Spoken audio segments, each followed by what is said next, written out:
The stars burned cold and distant outside the massive windows of Station Velar 9. It was the largest space station in the known galaxy, a place where dozens of alien species came together to talk, trade, and sometimes argue. Today was special. Today, the greatest diplomatic summit in 300 years was about to begin. Ships arrived from every corner of the galaxy.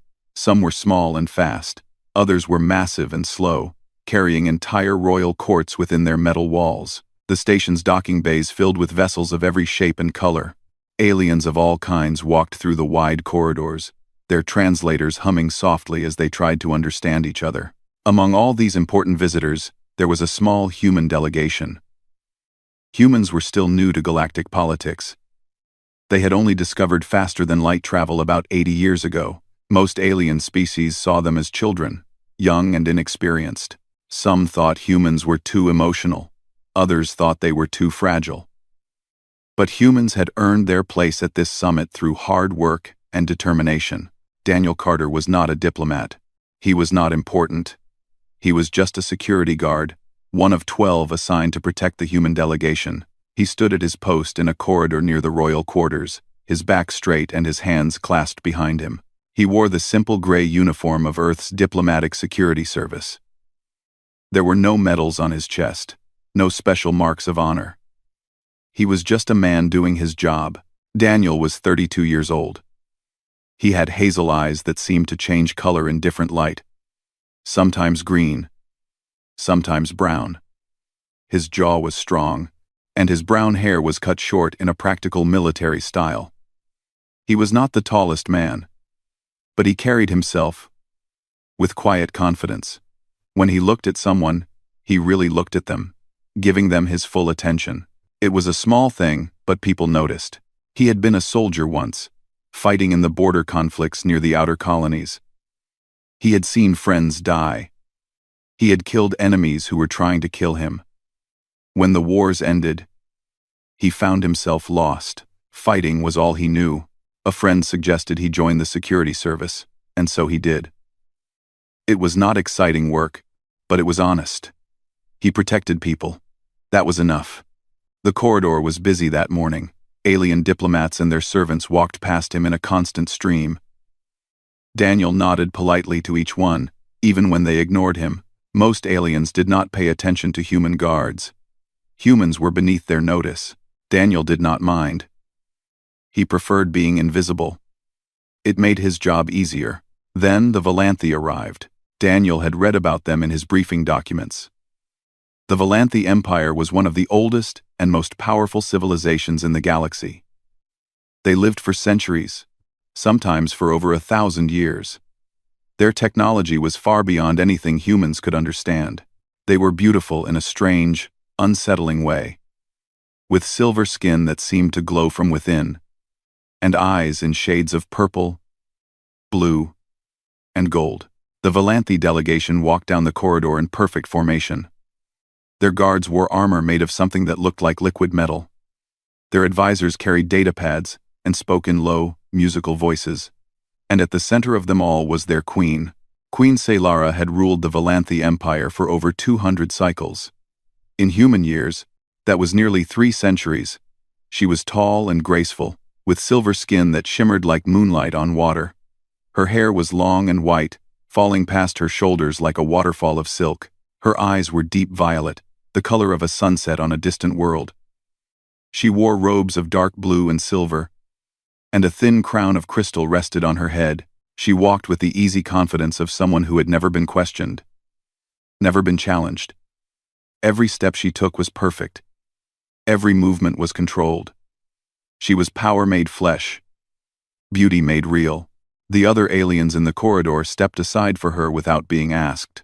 Daniel watched her approach.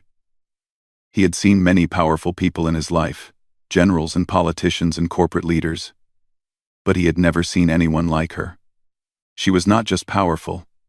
She was ancient. She carried centuries of history in her eyes.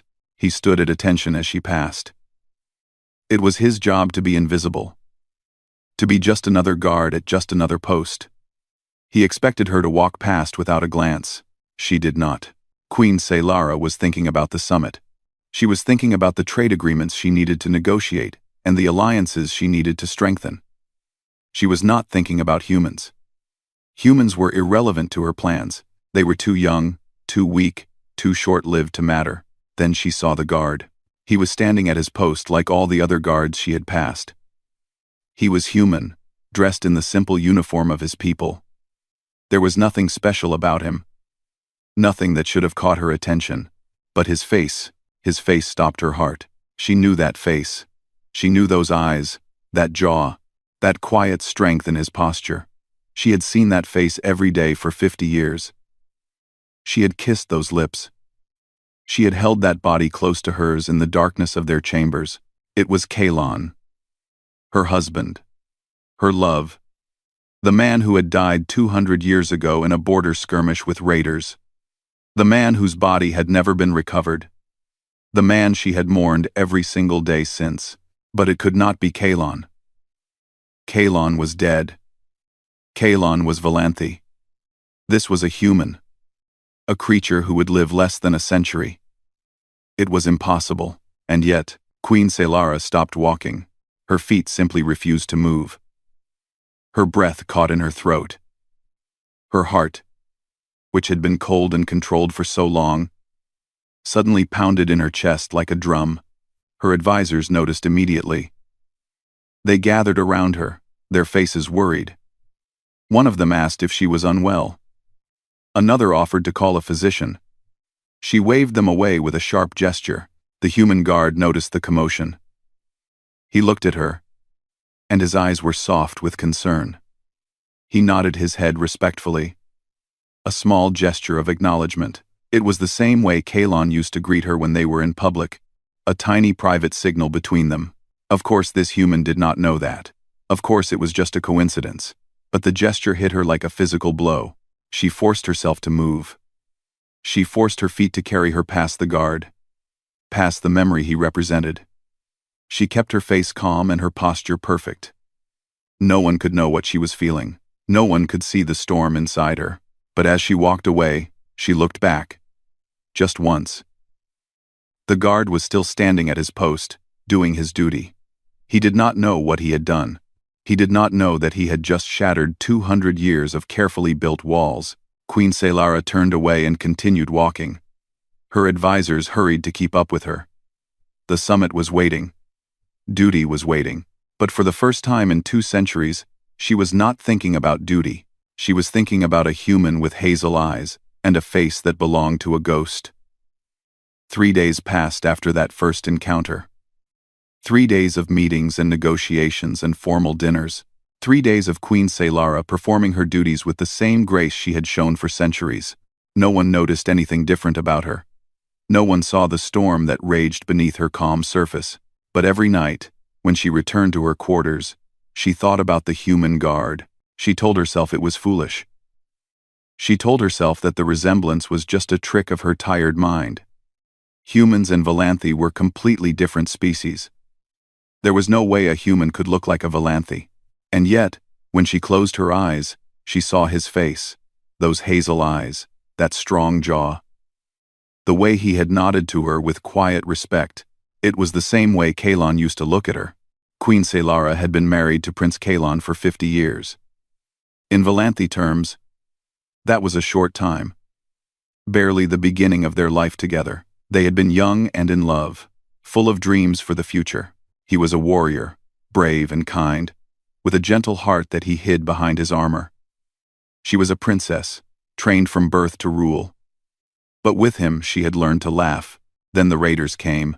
They struck at the outer borders of the empire, fast and brutal.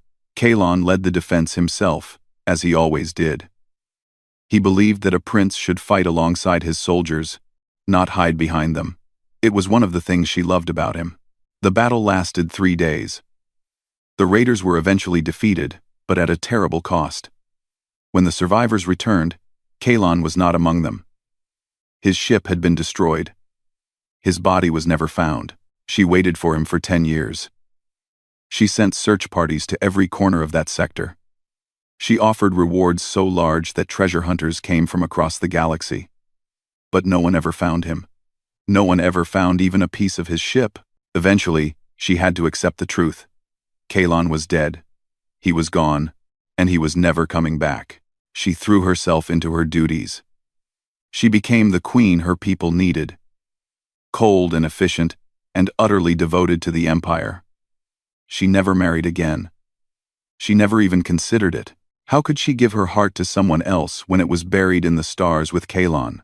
And now, 200 years later, she had seen his face on a human guard. On the fourth day, she made a decision. She would find out more about this human. It was not because she was interested in him, she told herself. It was simply because she needed to understand why he affected her so strongly. Once she understood, she could put him out of her mind and focus on her duties. She sent a quiet request through diplomatic channels. She asked for information about the human security team assigned to the station. It was not an unusual request. Many alien delegations wanted to know who was protecting them. No one would think anything of it. The information arrived within hours. She read through the files of each guard until she found him. Daniel Carter. Age 32. Born on a farming colony in the Outer Territories, parents deceased, no siblings, no spouse, no children. He had served in the Earth military for 8 years. He had fought in the border conflicts that humans were always having with one another. His record showed several commendations for bravery, but also a note that he had refused promotion multiple times. He did not want to lead others into danger, the note said. He preferred to face danger himself. It was so like Kalon that it hurt. After leaving the military, Daniel had joined the Diplomatic Security Service. He had been a guard for 4 years. His supervisors described him as reliable, calm, under pressure, and unusually kind to the people he protected. One report mentioned that he had once stayed with a frightened diplomat's child for 3 hours during a lockdown, telling her stories to keep her calm. Queen Selara read that report twice. She could picture it perfectly. This human guard sitting with a scared child. His voice gentle as he spun tales of adventure. Kalon would have done the same thing. She put the file away. She had learned what she wanted to know. This Daniel Carter was just a human, an ordinary man with an ordinary life. There was nothing special about him except for an accident of genetics that made him look like her dead husband. But she could not stop thinking about him. The next morning, she changed her walking route. Instead of taking the direct path from her quarters to the meeting halls, she took the longer route that passed through the corridor where Daniel was stationed. She told herself it was for exercise. She told herself she was simply exploring the station. She was lying to herself, and she knew it. Daniel was at his post, as always. He stood straight and still, his hands behind his back. He nodded politely as she passed, that same small nod he had given her before. She walked past without stopping, her face calm, her heart racing. She did the same thing the next day. And the day after that, she began to notice things about him. She noticed how he helped a lost alien child find its parents, kneeling down to speak at the child's level, with a warm smile. She noticed how he shared quiet jokes with another human guard, his eyes crinkling with silent laughter. She noticed how he always stood a little straighter when other aliens walked past, giving them the respect of his full attention even when they ignored him. He was kind. He was humble. He was brave in a quiet way that did not ask for recognition. He was everything Kalon had been, wrapped in a human body. Her advisors began to notice her new walking route. They mentioned it carefully, the way advisors always mention things they were worried about. They pointed out that humans were a lesser species. They reminded her that humans lived barely a century, a blink of an eye compared to Velanthe lifespans. They suggested, very gently, that perhaps she was spending too much time near the human delegation. She dismissed their concerns with a wave of her hand. She was the queen. She could walk wherever she pleased. And besides, she was not doing anything wrong. She was simply walking through a corridor. There was nothing improper about that. But late at night, alone in her quarters, she knew the truth. She was drawn to this human in a way she could not explain. It was not just his face, though that face haunted her dreams. It was something deeper. It was the way he carried himself, the way he treated others. the way he seemed completely unaware of his own worth. Humans were supposed to be arrogant and aggressive. That was what the other species said. But this human was neither. He was gentle. He was patient. He was good. Queen Selara had lived for over 3 centuries. She had seen empires rise and fall. She had negotiated with the most powerful beings in the galaxy. She had faced death and loss and survived, but she had never felt so confused. She did not know what she wanted. She did not know what she was doing. She only knew that every morning, she looked forward to walking through that corridor and seeing the human with hazel eyes. And every night, she dreamed of Kalon's face, and woke up reaching for someone who was not there. The attack came on the 8th day of the summit. It started with an explosion in the lower decks of Station Velar 9. The blast shook the entire station, sending alarms screaming through every corridor. Lights flickered. Emergency doors slammed shut. The calm order of the diplomatic summit collapsed into chaos in seconds. Queen Selara was in a meeting when it happened. She was discussing trade routes with a delegation of crystalline beings from the Nexar system, when the floor shook beneath her feet. Her guards reacted immediately, surrounding her in a protective circle. Her advisors shouted orders into their communicators, trying to find out what was happening. The reports came in quickly. An unknown faction had infiltrated the station. They had set off multiple explosions to create confusion. Their true target was still unknown, but they were armed and dangerous. The Valanthi guards moved to escort Queen Selara to safety. They had a secure room prepared for exactly this kind of situation. A vault deep in the station where no attacker could reach her. But as they moved through the corridors, another explosion rocked the station. The ceiling collapsed. Dust and debris filled the air. Queen Selara was thrown to the ground by the force of the blast. When she opened her eyes, she could barely see through the smoke. Her ears were ringing. Her guards were gone, buried under tons of metal and stone. She could hear their groans somewhere in the darkness, but she could not reach them. She forced herself to stand. She was the queen of the Valanthi Empire. She would not die crawling on the floor like a wounded animal. She stumbled through the smoke, trying to find a way out of the destroyed corridor. That was when she heard the footsteps behind her. She turned and saw 2 figures emerging from the smoke. They wore dark armor and carried weapons she did not recognize. Their faces were hidden behind masks. They moved toward her with the calm confidence of trained killers. Queen Selara had powers that most aliens could not dream of. The Valanthi could manipulate energy with their minds, bending light and heat to their will. But using these powers took concentration, and her head was still spinning from the explosion. She raised her hand, trying to summon her strength, but her vision blurred, and her focus slipped. The first attacker raised his weapon. She saw the barrel point at her chest. She saw his finger move toward the trigger. Then a gray blur slammed into him from the side. Daniel Carter had been running through the station when the second explosion hit. He was supposed to be protecting the human delegation, but the explosion had separated him from his team. He had been trying to find his way back when he heard sounds of a struggle in a damaged corridor. He did not think. He simply acted. He hit the first attacker with all his weight, knocking the weapon from his hands. They crashed to the ground together, rolling through the debris. The attacker was strong and well-trained, but Daniel was faster.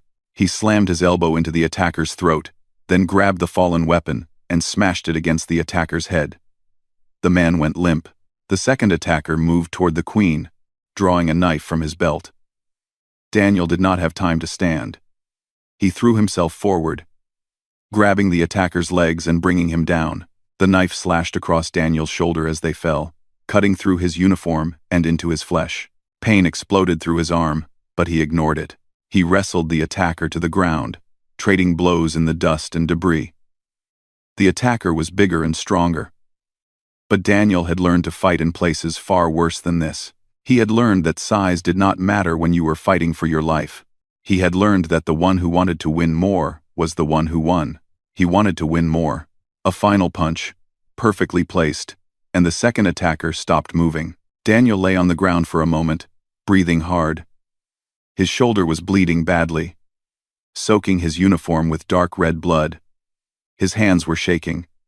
But he was alive, and the attackers were not. He forced himself to stand and turned to face the queen. She was staring at him. Her violet eyes were wide, her silver face pale with shock.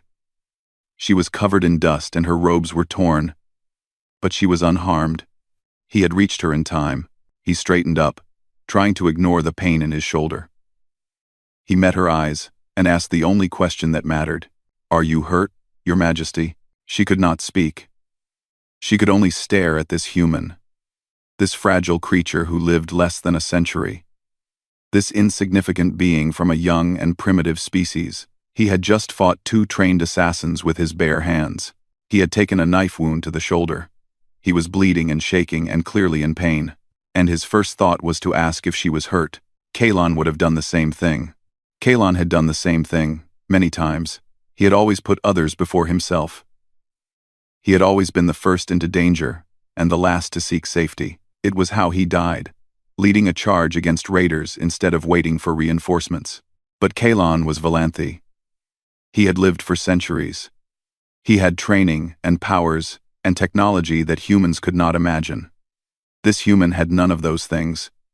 He was just a man with his fists and his courage, and he had saved her life without a moment of hesitation. Queen Solara finally found her voice. "You saved me."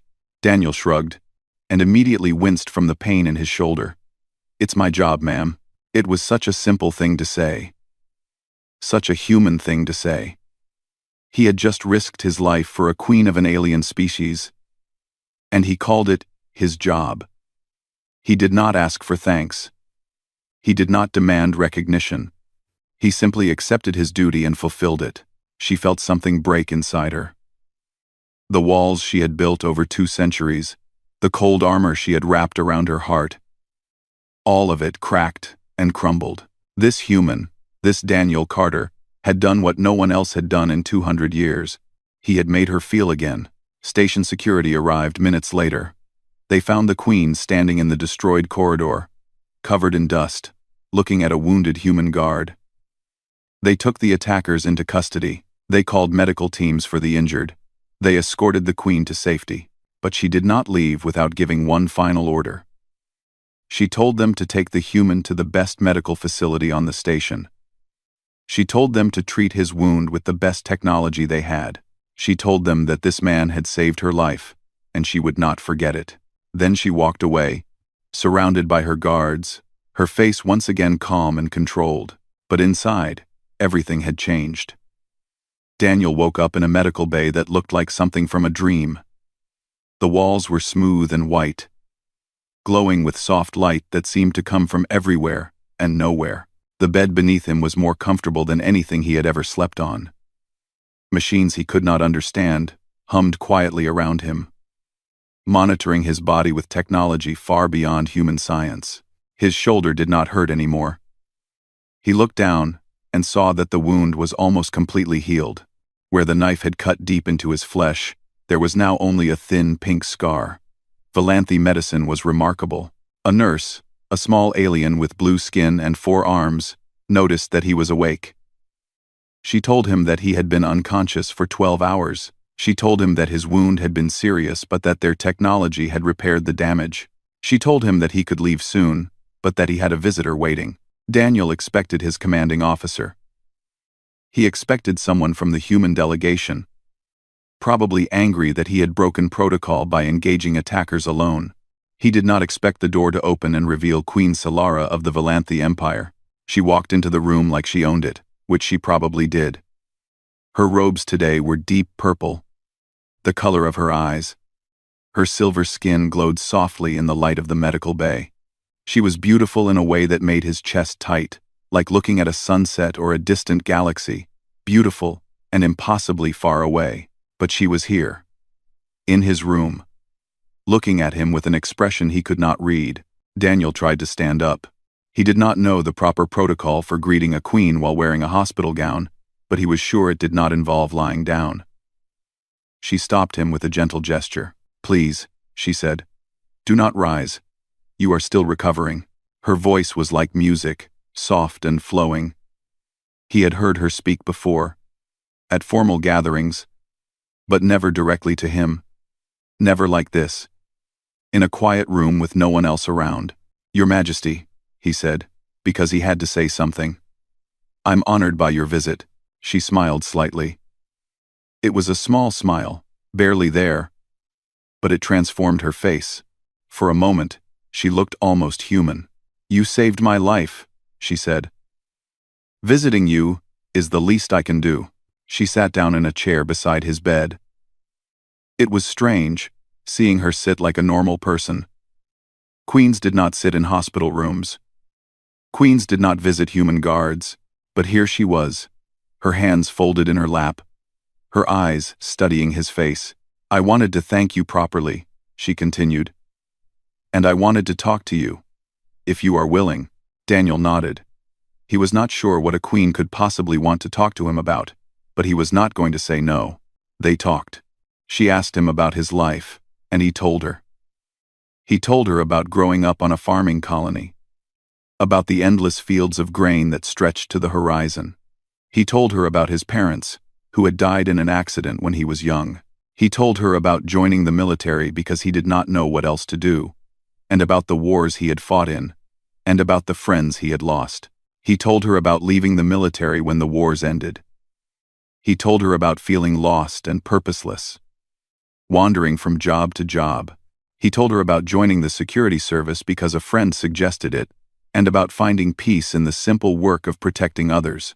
"I'm nothing special," he said. "Just a guy who wanted to do something useful." She was quiet for a long moment. Then she said, "You are special, Daniel Carter. You just do not see it. Mon. Amnon. Mania. Amnon Sedan. Mania. Amnon Sedanon." He did not know how to respond to that. No one had ever called him special before. He was not sure he believed it. Then she began to talk about herself. She told him about her husband, Prince Kalon, who had died 200 years ago. She told him about their life together, their love, their dreams for the future. She told him about the battle where he died, and the 10 years she spent searching for him, and the day she finally accepted that he was gone. She told him about the 2 centuries she had spent since then, ruling her empire, serving her people, never allowing herself to feel anything. She told him about the walls she had built around her heart, the armor she had worn for so long that she had forgotten she was wearing it. And then she told him the truth. "You look like him," she said quietly. "When I first saw you in that corridor, I thought I was seeing a ghost. Your face, your eyes, the way you carry yourself. You look so much like Kalon that it stops my heart." Daniel did not know what to say. He had suspected something like this, based on the way she had looked at him, the way she had frozen when she first saw him. But hearing her say it out loud was different. "I'm sorry," he said. "I'm sorry that seeing me causes you pain." She shook her head. "No, you do not understand. At first, I thought that was why I was drawn to you. Because you reminded me of him. Because some part of me was trying to hold on to the past." She looked at him, and her violet eyes were bright with something that might have been tears. "But that is not why I came here today. I came because of what you did yesterday. You saved my life. Daniel, you fought 2 assassins with your bare hands. You took a knife wound to the shoulder. And when it was over, your first thought was to ask if I was hurt." She reached out and took his hand. Her skin was cool and smooth, like polished metal. "I have lived for over 300 years, she said. "I have met warriors and kings and emperors. I have seen the greatest heroes of a dozen species. But I have never seen courage like yours. Not reckless courage, the kind that seeks glory and death. True courage, the kind that simply does what needs to be done without asking for anything in return." She squeezed his hand gently. "You look like Kalon, yes. But you are not Kalon.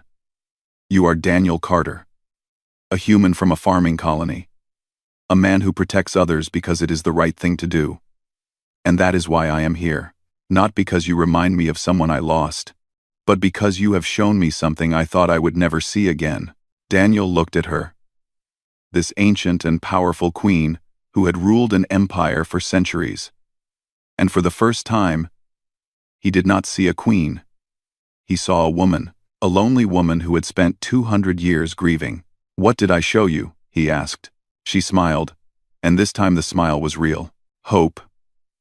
The summit ended 5 days later. The attack had disrupted many of the negotiations, but in a strange way, it had also brought the different species closer together. They had faced a common enemy, and that shared danger had reminded them why they were there in the first place. Daniel had returned to his duties as soon as the doctors cleared him. His shoulder was fully healed, though sometimes he still reached up to touch the scar. It was a reminder that what had happened was real. The fight, the Queen, the conversation in the medical bay. He had not seen her since that day. She had returned to her own quarters, surrounded by her guards and advisors, busy with the endless work of running an empire. He understood. She was a queen, he was a guard. Their worlds were not meant to overlap, but he thought about her. Every night, when he lay in his small bed in the cramped quarters of the human delegation, he thought about her violet eyes and her silver skin, and the way her hand had felt in his. He thought about the loneliness in her voice when she talked about her husband. He thought about the word she had whispered before she left, hope. He did not know what to do with that word. He did not know what she wanted from him. He did not even know what he wanted himself. All he knew was that something had changed inside him, something he could not explain or ignore. On the last day of the summit, the delegations prepared to leave. Ships were loaded. Farewell ceremonies were held. Diplomats exchanged final handshakes and promises to stay in touch. The human delegation was scheduled to depart at noon, and Daniel spent the morning packing his few belongings and checking his equipment. He was just finishing when someone knocked on his door. He opened it, expecting a fellow guard or an officer with final orders. He found one of the Valanthi advisors, a tall alien with golden eyes who looked at him with barely hidden disapproval. "The Queen requests your presence," the advisor said stiffly. "You will follow me." Daniel followed. They walked through the corridors of Station Velar 9, past diplomats and guards and servants, until they reached the Valanthi royal quarters. The guards at the door stepped aside, and Daniel was led into a room more beautiful than anything he had ever seen. The walls were made of something that looked like crystal, catching the light and scattering it into rainbows. The floor was smooth and white, like polished marble. The furniture was elegant and strange, designed for bodies that moved differently than human bodies. And standing by a large window, looking out at the stars, was Queen Saylara. She turned when he entered.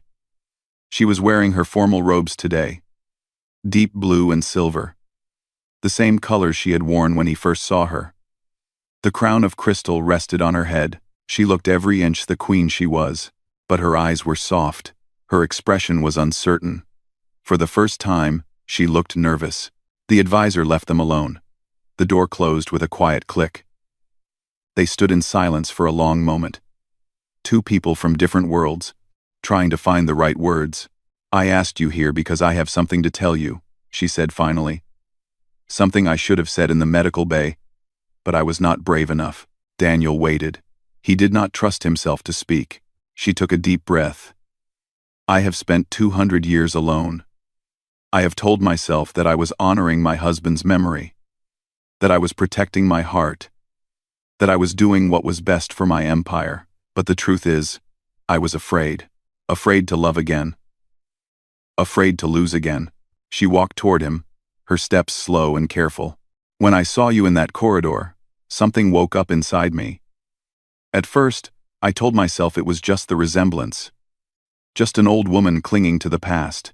But after you saved my life, after we talked, I understood the truth. You are not Kalon. You are something new, something I never expected to find."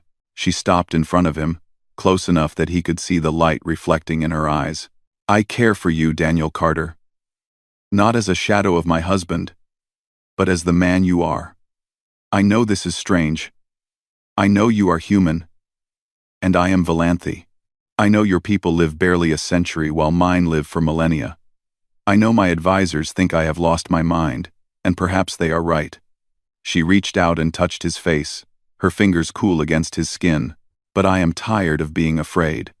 I am tired of living in the shadow of the past, and I am asking you, with whatever courage I have left, if you would stay, if you would give me a chance to know you better, if you would consider a life at my side." Daniel looked at her. He saw the fear in her eyes, the vulnerability she was showing him. He understood what this was costing her, this ancient queen who had not allowed herself to feel for 2 centuries. "I'm just a guard," he said. "I'm nobody special. I'll live maybe 60 more years, maybe less. I can't give you the life you deserve." She smiled, and tears gleamed in her violet eyes. "You are wrong," she said. "You are the most special person I have ever met. You do not seek power. You do not crave glory. You simply do what is right, because it is right. In a galaxy full of scheming nobles and power-hungry emperors, you are simply good. That is the rarest thing in the universe." She took his hands in hers. "I do not need 1,000 years. I do not need forever. I just need someone who will be honest with me, who will care for me, who will stand beside me without asking for anything in return. I need you, Daniel, however long we have." He looked at their hands, hers silver and smooth, his rough and scarred. He thought about his simple life, his small dreams, his belief that he would never amount to anything important. And he thought about this woman, this queen, who had chosen him out of everyone in the galaxy. He could not promise her forever. Humans could not promise that. But he could promise her today. "I'll stay," he said. "For as long as you'll have me." She pulled him into her arms, and he held her close. She was taller than him, and her body felt different from any human woman. But somehow, it felt right. Somehow, it felt like coming home.